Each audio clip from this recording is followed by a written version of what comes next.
Bismillahirrahmanirrahim. Anak-anak yang Bapak banggakan, Alhamdulillah kita ketemu lagi dalam pelajaran PABP dan kita masih membahas tentang surat Al-Ahzab dan surat Al-Kafirun.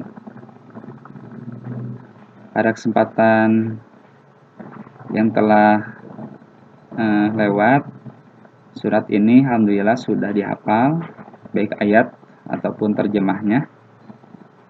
Pada kesempatan ini Bapak akan sedikit menjelaskan kandungan makna dan penerapan surat Al-Ahzab dan Al-Kafirun ini. Sebagaimana sudah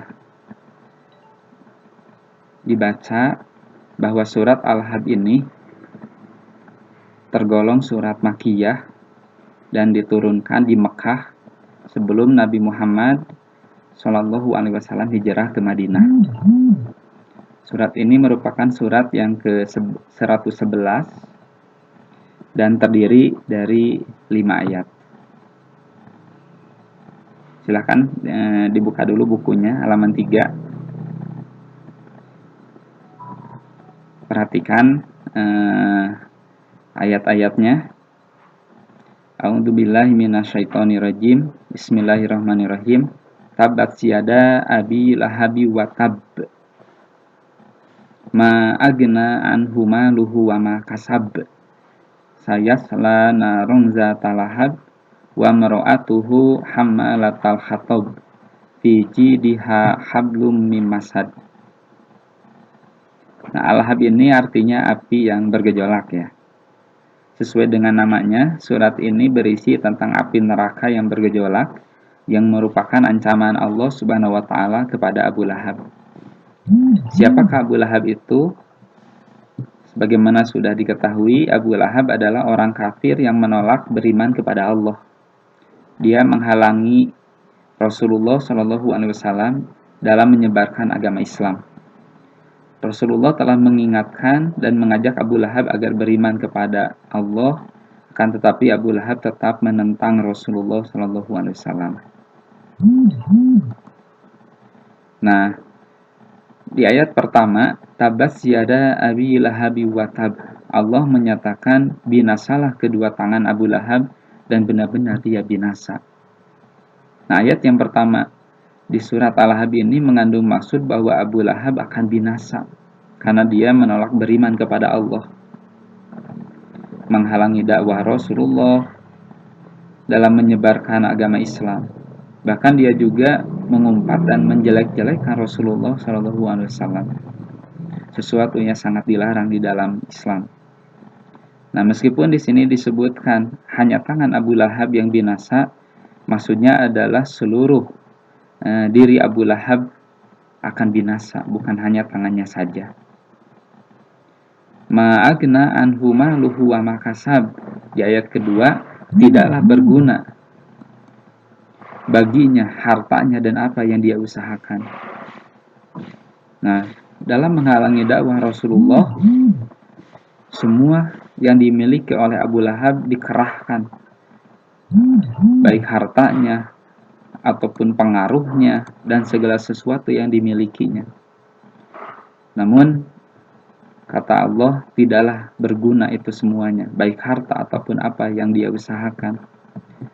Harta bendanya tak segan-segan dia keluarkan untuk melemahkan dan menjatuhkan Rasulullah. Nah, itu semua tidak ada gunanya. Usaha Abu Lahab tidak menemukan hasil, hanya kegagalan dan kekecewaan yang dia dapatkan. Sayasla narun zatal lahab, kelak dia akan masuk ke dalam api yang bergejolak, dalam api neraka, sebagai balasan dari perbuatannya. Wa mar'atuhu hammalatal hatab, dan begitu pula istrinya pembawa kayu bakar. Maksudnya adalah penyebar fitnah. Abu Lahab mempunyai seorang istri yang sangat cantik, yaitu Arwa atau disebut juga Ummu Jamil. Ummu Jamil itu artinya ibu yang cantik atau ibu yang sangat cantik. Namun sayang, kecantikan Ummu Jamil tidak dibarengi dengan kecantikan akhlaknya. sikapnya sama dengan suaminya, yaitu suka menjelek-jelekan dan memfitnah Rasulullah SAW. Di ayat kelimanya, di ayat terakhir, Fiji diha hablum masad, di lehernya ada tali dari sabut yang dipintal. Nah, Ummu Jamil atau Arwa, istri Abu Lahab, mengira usahanya dalam memfitnah Rasulullah akan berhasil.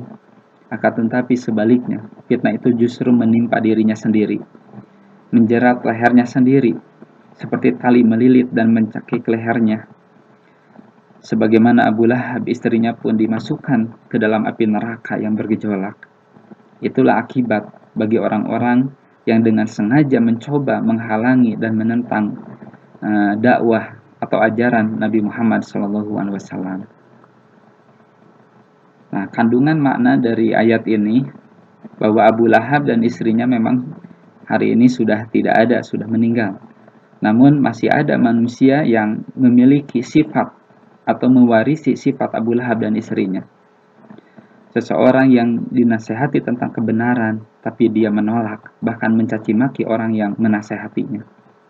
Maka orang tersebut mirip dengan Abu Lahab. Kita masih ingat ancaman Allah kepada Abu Lahab. Oleh karena itu, hati-hati. Sebagai anak muslim, sebagai anak yang soleh, jika kita dinasehati oleh orang tua, oleh kakak atau oleh guru, maka turutilah nasihat tersebut. Hindarilah perilaku tercela seperti membantu seseorang melakukan kejahatan, memfitnah serta menjelek-jelekan orang lain.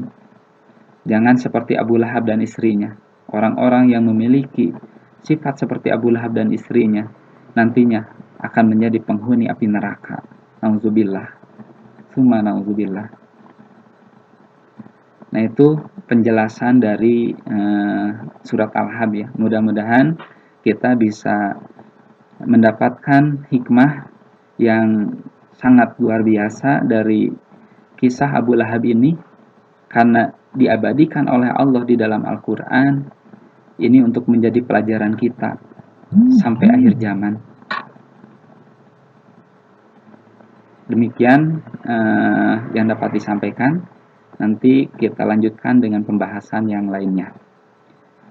Mudah-mudahan bisa dipahami. Terima kasih atas perhatiannya. Assalamualaikum warahmatullahi wabarakatuh.